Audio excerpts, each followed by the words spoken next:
faith in God altogether. And honestly, I can understand why.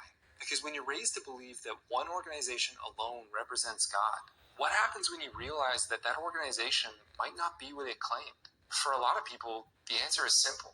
Everything comes tumbling down. Not just your trust in the governing body, but your faith in God, the Bible, Christianity, all of it. And there's a reason this happens so often to former Jehovah's Witnesses specifically. My name's Jared, and I was a witness for 27 years. So I know that the organization doesn't just teach its own brand of Christianity. They teach you to actively distrust every other form of Christianity too. And even long after people leave the organization, they often don't realize that they're still seeing the world through that same lens. But for me personally, leaving Jehovah's Witnesses didn't make me an atheist. It had the opposite effect. It forced me to investigate Christianity seriously for the first time. And before I go further, I want to be clear. If you're an ex-JW who became agnostic or an atheist, this is by no means an attack on you. If you're in that camp, in a way, I actually kind of made this video specifically for you. Because in some ways, maybe a lot of ways, I can relate. I'll explain what I mean a bit later. But I also know that leaving a high control group is deeply disorienting, especially when your entire worldview was built around that organization. We all know that as Jehovah's Witnesses, we weren't just taught that this is a good religion. We were taught that this is the truth, the one true religion, God's sole channel, the only people who really understand the Bible. And everything outside the organization was presented as corrupt or even dangerous. So when you eventually discover major problems, whether it's failed predictions, contradictions, scandals, or you just realize that you were never able or allowed to critically examine any alternatives, well, it can create a huge psychological shock. Because suddenly you start wondering, if I was wrong about the biggest thing in my life, what else am I wrong about? And I think that's one reason that many ex-witnesses become deeply skeptical in general, not just towards the Watchtower, but towards any truth claim or authority. Personally, I know I feel that skepticism deeply. And even though I've managed to keep my faith, if I'm being honest, I find myself questioning my beliefs all the time. I ask myself why I believe these things, whether I actually have any good reasons to believe them. And I'll often listen to opposing perspectives to really test my beliefs. Honestly, it might not be the healthiest. I mean, I often wish I just had this absolute, unshakable certainty, but I don't. I envy people who seem to have that total certainty. And maybe I've always leaned a little more skeptical, but I think having my whole belief system as a Jehovah's Witness come crashing down around me has made me far more skeptical of just about everything. Because having come out of the organization, I realize now that I took so many things for granted. I remember pioneering, going door to door, and spending 70 hours a month in the ministry.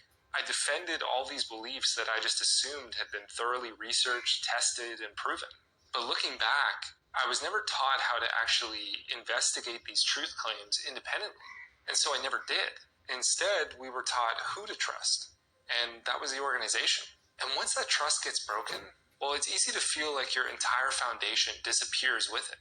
That's one reason I think many people don't just leave Jehovah's Witnesses. They throw away Christianity as a whole. But when I left the organization, I quickly came to this realization.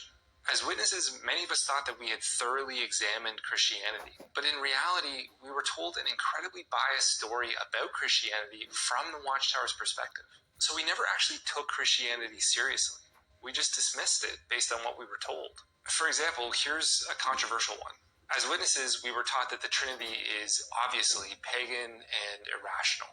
And if those silly Trinitarians would just read their Bibles, they would know that.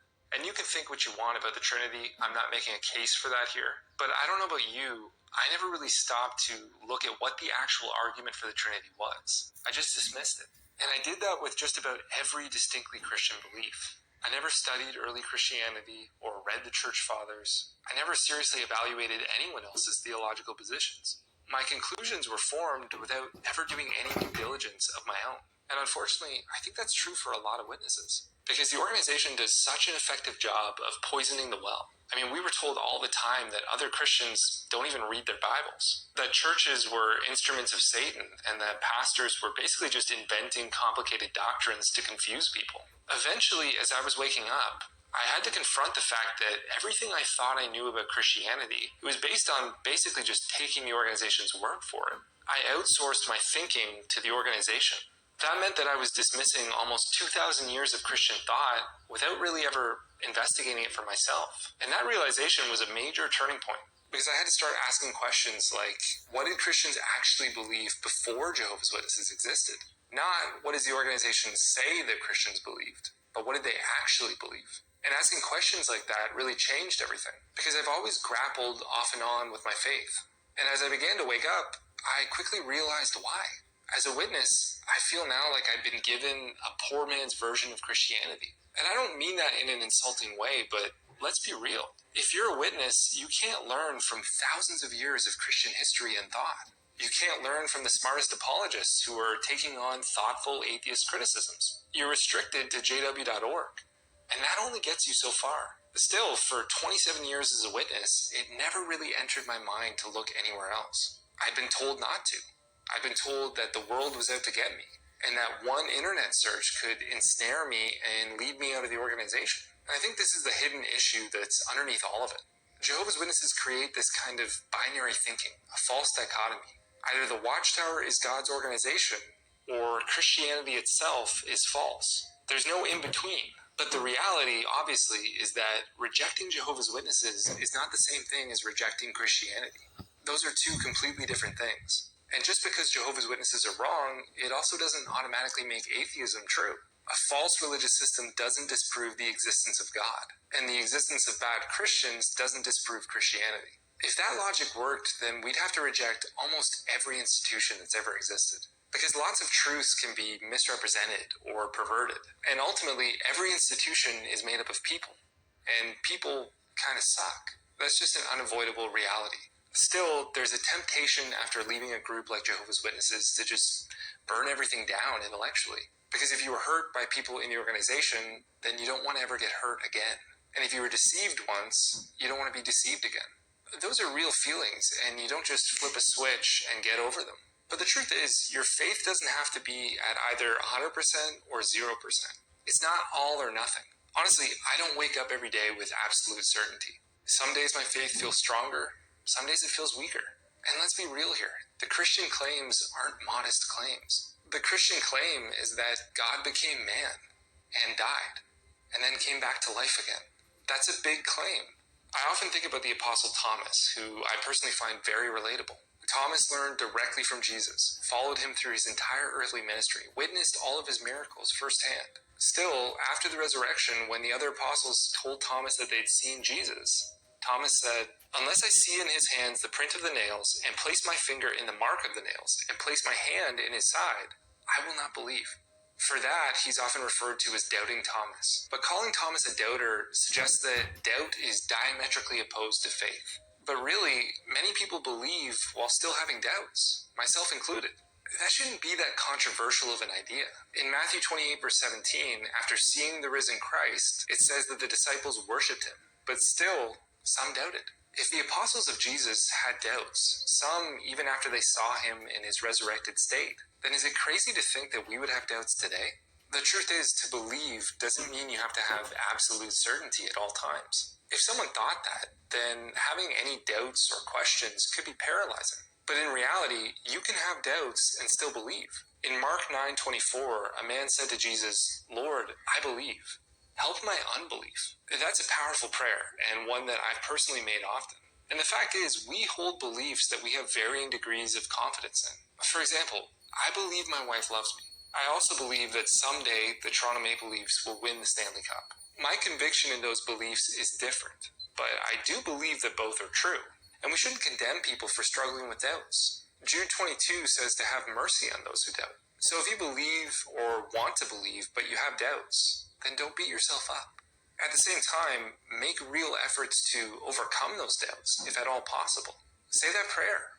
Lord, I believe. Help my unbelief. And don't stop there. Avail yourself of persuasive reasoning and evidence for the existence of God and the Christian faith. If you're familiar with the concept of Pascal's wager, then you know that the upside of belief is infinite, and the downside is limited. But the upside of disbelief is what?